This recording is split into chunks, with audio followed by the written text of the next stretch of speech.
So if we just jump right into it, folks, by introductions, I'm Tom Brennan. I was involved in the OWASP Foundation for many, many years, served on the board of directors for 10 years, and also helped stand up the New York City OWASP chapter. Sam? Yeah, and I'm Sam. I'm OWASP London chapter leader. So I'm an application security consultant working for the financial services sector in the City of London. Excellent. So today's presentation is to give a little bit of history as well as some suggestions for the future for OWASP chapters. Many of you that are on the session or watching the recording might be interested in either starting an OWASP chapter or maybe even restarting an OWASP chapter. And we're going to provide some tips and tricks that might be helpful for you in doing exactly that. So let's get started. So in our community, we are mostly comprised of technical resources, technical people that are really good at what they do. And of course, we have a discipline of working with, zeros and ones or three-tier architectures and application security. That's a great thing. And that's certainly core to the many of the technical resources that are associated with OWASP. But this is different than running a chapter. Many of you are also familiar with building computers, working on technology, and going ahead and setting up a standards-based environment so you can go ahead and run your favorite applications. And again, very different from running a chapter. And then there's also folks that like to follow plans and be really, beyond step here with being able to build or architect something, whether that be a house or something else. But just like a chapter, it's very useful to have sort of guidelines and understand sort of how that chapter could be built. And of course, there's always room for customizations and modifications. But again, without having sort of clear understanding as to what the policies are, what the processes are, how to work things within the chapter guidelines, it can be, a little lonely. And more importantly, you might be able to get some scale if you look at some of the resources that we're going to talk about. So from my experience, as mentioned, with the OWASP New York City chapter, again, large metropolitan region, and my experience there was probably different than other cities or other countries. But ideally, it was really about one thing: bringing together like-minded people and trying to understand sort of how we can collaborate for the common good, which was focused around the OWASP Foundation's mission and goals. In New York, like also New Jersey, because they are very close, and we did have a hybrid chapter, which was a New York, New Jersey chapter, we would basically organize meetings with like-minded people. And what was important, just like an organization structure, is knowing sort of which people had what roles. So in our chapter, what was very, very useful at the time was making sure you had a number of individuals that would share in the passion, be able to share in the spotlight or share in the work, and be able to, pass the torch as needed. Because again, running a chapter is exhaustive. It takes a lot of time, and certainly could be very rewarding personally by networking and meeting people, as well as potentially advancing your technical knowledge. But again, to be clear, we think it's very important to make sure you have multiple people in the chapter that share a common bond and a common understanding. So one of the things that I think that's important on the historical side is to understand sort of what's changed. And more importantly, as to how your chapter can easily utilize the policies, operational processes that have been defined, and also introducing some of the great work that Sam's been doing at the OWASP chapter side.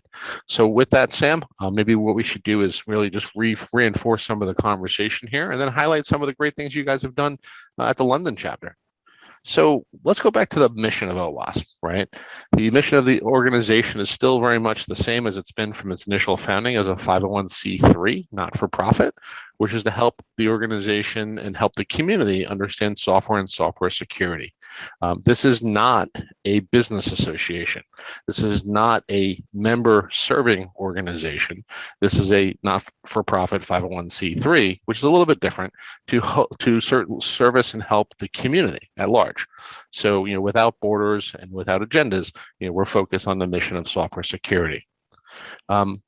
The projects that OWASP is involved in has grown quite quickly over the years. But at this point, Sam, how many projects do you think OWASP actually has on its list these days? I think it's around 300, but that number is constantly growing every day because every day I'm seeing more and more projects that I've never seen before, which is great. And with the current technologies, there are new projects appearing, new standards projects, which is great. So things like cloud native security standards, which is a recent one, container security standards, Internet of Things related standards in top 10. So I think we're doing quite good in catching up with all the latest technology out there. And because everything's open source, we're open to collaboration from everyone. Absolutely. So just think about that for a moment. Just take a pause. If you had a chapter anywhere in the world and you wanted to bring together like-minded people and you wanted to have topics to talk about, well, right away, you already have about 300 topics to discuss, right? These are existing projects in various stages of their incubation or various stages of their evolution, excuse me. But being able to pick one and be able to collaborate with people in the room about what does this project do?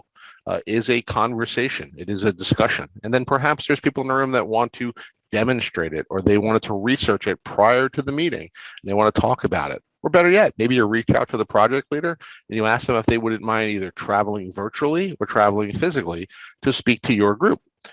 So there's great opportunities here, and the content is really what I'm getting at. Is the content of OWASP is very rich, and there's lots of great information available to you. So when you're looking for content and saying, "Oh, it's difficult to get speakers," I would always say, "Well, turn back to the foundation's core."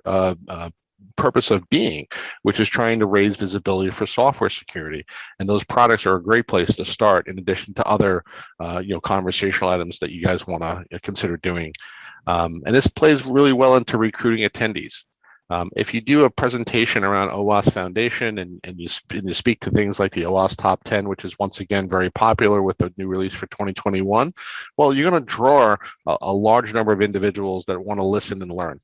So again, recruiting attendees isn't really difficult, I don't think, for people that are demographically interested in software security. And if you stay very focused on software security, then everyone will always be in a common space. They'll always know sort of what to expect at an OWASP meeting. They're not going to show up at an OWASP meeting and hear about how to fix a car, unless maybe you're hacking the CAN bus, right? But at the end of the day, if we're looking at what the meeting's purpose is and what the focus points are. Recruiting attendees are always going to be demographically interesting and tied to everyone from CIOs and CISOs and developers and managers and directors. You have a very wide opportunity to talk to different types of people. And with that, talks about membership. So keep in mind that organizations like the OWASP Foundation are very important to not only themselves, but also to the people that we serve at a larger scale.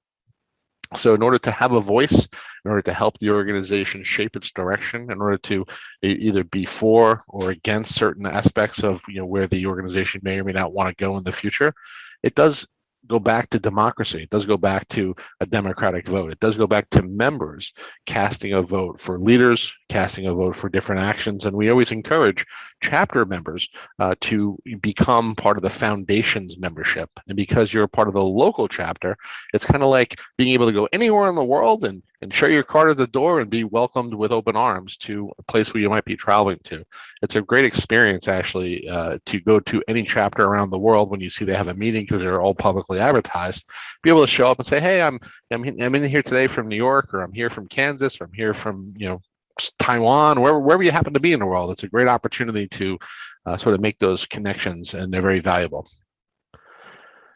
Exactly. I would like to add Tim. here, Tom, about the introductory talk. So if you are an OWASP chapter leader, or if you're thinking of starting a chapter, as Tom just said, it is very important to actually do that introduction to your attendees, where you will tell about what is OWASP, how big is OWASP, what is our mission, our purpose, but most importantly, you also need to tell them about the value of membership. And that is what I think the very, very important part of an OWASP chapter meeting. 100%, 100%. And we're going to see a lot of that as Sam steps through some of the great accomplishments they've accomplished in London. It's a good model. But again, keep in mind as you run your chapter, the value to the participants. It's one thing to bring together individuals for a particular technical topic, or what I would call a marketing conversation around a typical widget or service. That's a little bit different than an OWASP sort of get together or a community meeting. Getting like-minded people to just socialize and come together and share tips and knowledge, and there might be some opportunities for people that are looking to get hired, or there might be some job situations, or there might be some technical mentoring going on, or people want to break into the industry and want to learn who they can be connected to. There's a lot of dynamics that happen at a chapter. So think about that in context of perhaps you look at the guidance that we're going to go over and you sort of model your chapter to that guidance, such as having your meetings consistently, meaning you may want to consider having your meetings monthly or quarterly, whatever the minimum requirements are, of course, to check the box. But more importantly, if you're having a consistent meetup or consistent meeting, then people know that perhaps the third Wednesday of the month, there's a meeting happening at a particular location. Now, if you move the meetings location to location, that may be very useful for moving things around, let's say a metropolitan city like we did in New York. Or if you always have it at the same location or the same pub or the same location, people can be consistent and know that on a particular date, particular time of the month, they're going to be able to go there. Adding the virtual component, we're going to hear about that as well. But being able to now be very fluid and have it be normal. It's great for the technology chapters, right? We can do an event where that we have a physical presence and then be able to potentially live stream it, or no physical presence at all, and basically live stream content from the chapter side, which again we're going to hear about. Keep in mind your members. Keep in mind your members to involve them in your chapter. If they are individuals that are life members, or they donated $50 to become a member of the foundation, that's fantastic. But make sure that's engaging. Make sure you recognize those people. Make sure that if you give out sticky badges or you're doing something to identify people by name, perhaps you want to highlight those individuals. Perhaps you want to ask them why why they feel it's valuable to be a member. And in many cases, it's because the knowledge that they are learning from the foundations and its members, and it's very useful to be part of the club, if you will. Also, membership does have some values that we'll talk about shortly. And then lastly, for me, sponsorships. Unfortunately, nothing happens in the real world without sponsorship in some cases, right? You can't get the pizza and beer if you can't find someone to pay for it. Makes sense. So it's always important to understand sort of where that line is in the sand, and having an organization understand that we're going to help bring together a bunch of people that are technical, and we'd like to leverage or utilize your space for that, your office space in some cases. And then the sponsor may say, well, that's great. We're looking to hire a bunch of people. So it's a win-win, right? You're going to bring a bunch of people. We're going to be here. Maybe we help kick off the meeting as the sponsor and say hi to everybody. That's very useful. And again, be very careful with sponsorships, right? Sponsorships need to be sort of understood as to what the mutual value is. And of course, we're going to talk a little bit about how the money flows as well with some of the new policies and procedures that are in place. But make sure you have fun with it.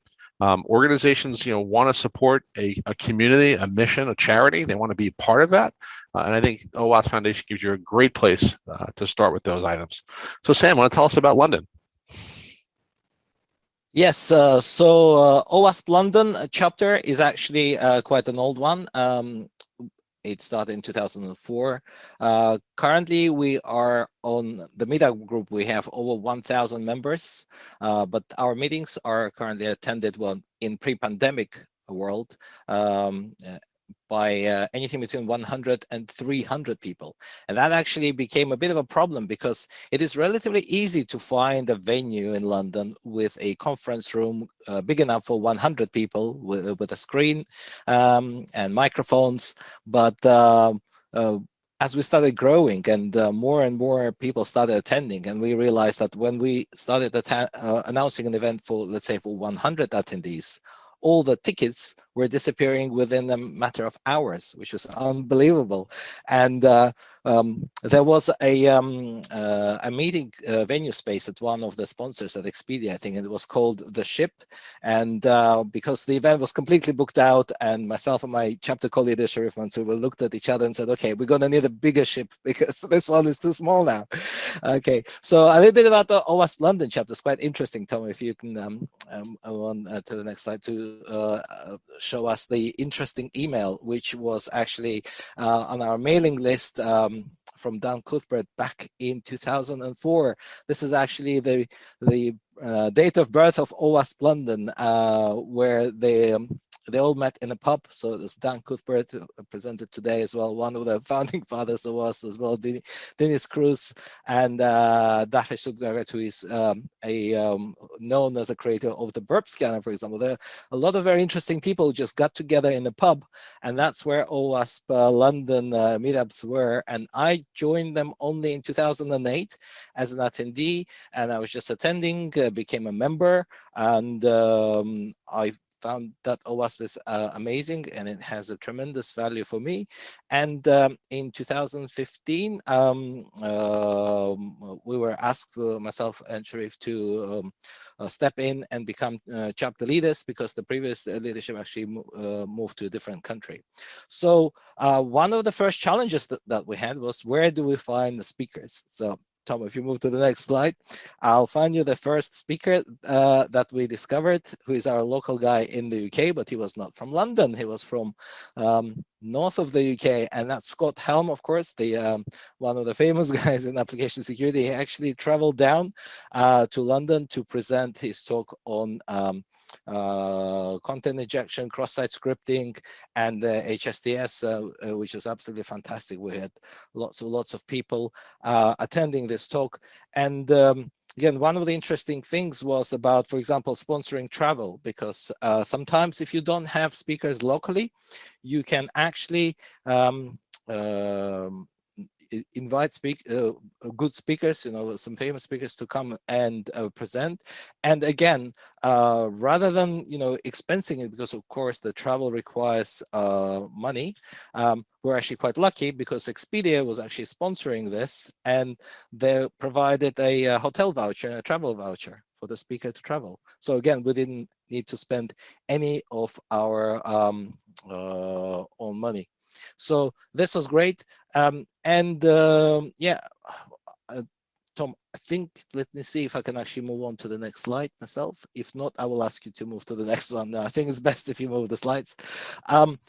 You talked about hacking cars, and we did have a fantastic talk about hacking cars, and also hacking IoT devices and toys, and which was quite a scary talk, and also talks about security of drones, and we were demonstrated how to actually hack a drone while it is in the middle of its flight, and it was amazing. So I think this has attracted so many attendees to our events. It's just unbelievable. We also managed to locate and invite great speakers presenting talks on ransomware, for example. And I'm going to talk about where to find speakers. If you're struggling to find speakers, because of course the talks is one of the core things that we do at OWASP chapter. But another thing that we do is training, and that is capture the flag events. And what is great about capture the flag tournaments is, again, we just partner up with a platform provider. There are several secure coding training providers and capture the flag platform providers who are happily providing their platforms for free to OWASP and OWASP members. And we ran several events which were really successful. And we had sponsors donating prizes that you can see there in the corner. That we had headphones, we had drones. I think somebody donated a bottle of whiskey, T-shirts, Alexa speakers, you name it. There's absolutely great event. And the actual atmosphere at these events is so good. And what was also good for us as an OWASP chapter, usually when we have our regular events with talks, there is one type of audience coming to these events. When we announced that we're doing a capture the flag tournament for developers, out of the blue, there were hundreds of people coming to these events. I've never seen about, because usually you get your regulars, right? So you would see the same people coming over and over again. And then there were developers, and these are people who never turned up at any previous events. And again, we ran our introductory slide deck at the beginning, so people learn about OWASP, what it is about and how to join OWASP. And this is how we managed to grow our chapter. And we had absolutely amazing feedback. So Tom, if you move to the next slide, you will see some of the great feedback that we received. Yep. And people basically saying on Twitter, oh my God, this is such a great event. And we had people traveling from other countries actually to attend Capture the Flag events, and winning drones, which is great. And think about this too, right? As chapter leaders, right? There's no reason why we can't do chapter to chapter conversations or chapter to chapter competitions. So that think about as a capture the flag. Let's say in your region of the world, and of course based on time zone, perhaps you want to run multiple CTFs from multiple locations. And if that's possible, you can actually have a chapter versus chapter sort of approach. So you can kind of make it fun, right? That's what these organizations and these chapters are supposed to be. So consider that as you look at ways to put together fun and interesting events. But as Sam said, a lot of great feedback came from his events, and Sam, if you like, we can continue, please. Yeah, sure. And yeah, I think about the chapter to chapter, we actually did run such an event last year. It was actually only, well, we actually ran it for 2 years. So we had it with OWASP Bristol chapter once, and then we had the UK-wide tournament last year in the midst of the pandemic. This was all virtual, all done on Zoom, like we're speaking to you right now. And it was very, very successful. So it works across boundaries, and there are people joining. And yeah, then they received real prizes sent to them by sponsors by regular post, which was great. And the things that we discovered how to do the membership drive, right? So what we tell people is, first of all, that the membership fee is not an entry to the club, and without this fee, you are not a member of the club. No, you are a member. Everyone is welcome to attend OWASP. But the reason why you would want to become a member, first of all, is because that your membership fee is a donation. So it's not like $50 per year. It's your donation, which actually helps the foundation, its projects, and its chapters, and actually helps everyone to advance the mission, because we are a non-profit foundation. And another important thing is right to vote, because once you become a member and once you start attending all the events, you start realizing, okay, these are the things which are happening in OWASP.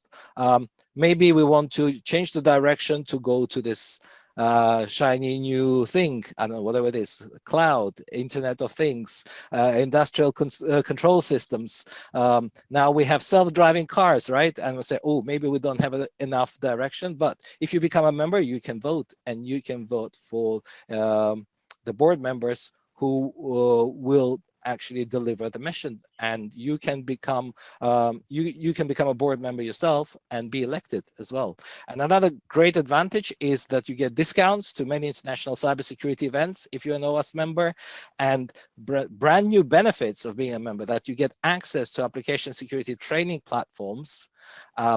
And if you pay $50 per year as a member, or $20 fee is for a student, then you get access to exclusive training courses, which otherwise you'd have to pay thousands of dollars for. And then I think this is absolutely amazing value. And of course, another important thing is that you get your vanityowas.org email address. And it's not just to say, oh, I'm a member of OWASP, but also it gives you access to unlimited Google Workspace and unlimited cloud storage as well. And that's the space where you can store the presentation. That's where I store all my presentations and recordings of all the all the events. And another very important thing for the chapters, how to grow it, is publicize it. If people don't know you exist, how are they going to attend it, right? So this is what we do. We show to people how can they follow us.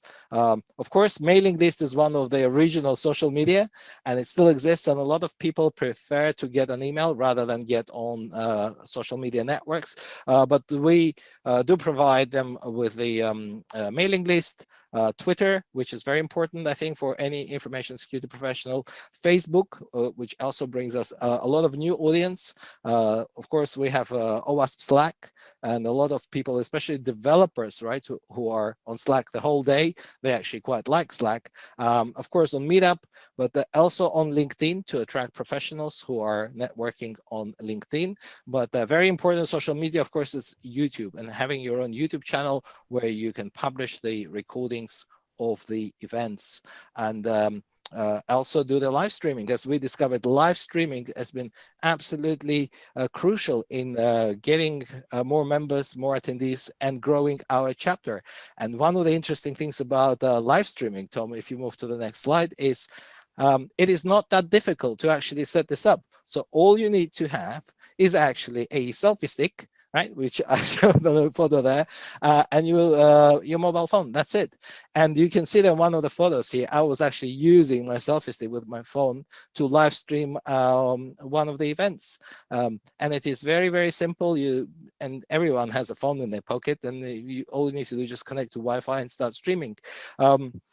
And later on, we actually got a video camera for recording and get a higher quality videos as well. But I can assure you, you can watch a lot of the live stream recordings on our OWASP London YouTube channel. It's still a perfectly acceptable quality, and it's absolutely amazing, because when you're live streaming, one of the advantages is you attract bigger audience from all over the world, because people on YouTube are going to discover your live stream. And another great advantage of live streaming is that people from other parts of the world, or people watching your talk remotely, your event remotely, they can ask questions, they can participate in Q&A. That's why live streaming is so important, not just uploading the recordings of the events. And of course, another important thing is, how do you find sponsors? So finding sponsors was actually not that difficult in London, because we're blessed, we have quite big companies, and they're interested. As Tom said, they were very happy to invite us. So you can see on the first photograph, Facebook London headquarters, and on the second one, it's a Microsoft Reactor London space, which is actually specifically being created for meetups, for technology meetups. And this company is more than happy to host the events, and also to pay for catering, for pizza and beer. And at the beginning, they just say, well, hi, we're this company, and yes, we're hiring. We would like to welcome all the OWASP attendees. You can see what our offices look like, and if you'd like to work here, just come and talk to us after the event. So it works both ways, mutually beneficial. And something to add to that for venues, right? Venues are always a very important part of where you get spaces for. In New Jersey, in the United States, we also took leverage across the country with also other venues. So if you have any members in your community or in your chapter that happen to be veterans, maybe you can consider using the American Legion or the Veterans of Foreign War, or a public library. There's different things you can do in structure if you're looking for space that is either zero or low cost, and in many cases, one of the sponsors will be happy to sort of help that. So exactly. It's a win-win.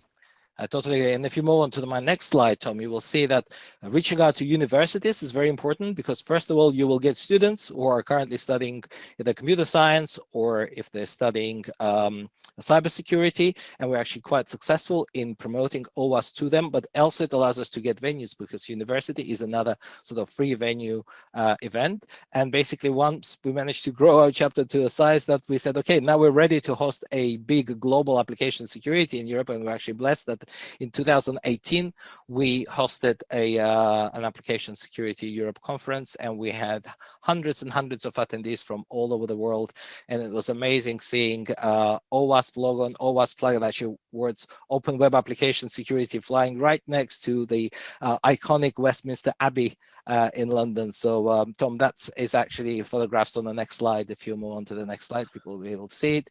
And of course, when you organize events, you have to remember that OWASP is all about community, and community cannot survive without volunteers. So I'd like to say a huge thank you and big shout out to all our volunteers who are supporting not OWASP London, not just for OWASP events, but also for outreach events, because we've done events like Besides London, we have done Black Hat Europe as well.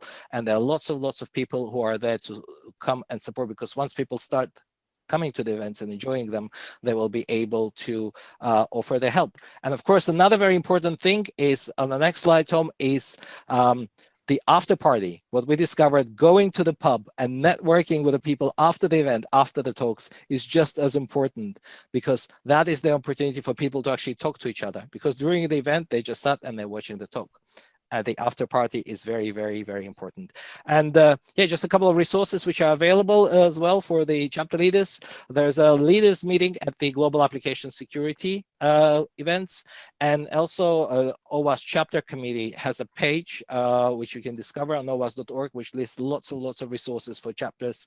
So if you're looking where to find your banners, your stickers, the introductory presentations, videos, how to find sponsors, how to find speakers, t-shirts, and even how to run virtual events like this one, you will find it all on that page. I think we're out of time, Sam. Yes. Yep. But thank you guys, Thank you and so we'll much, jump in. Sam. We'll jump into Slack.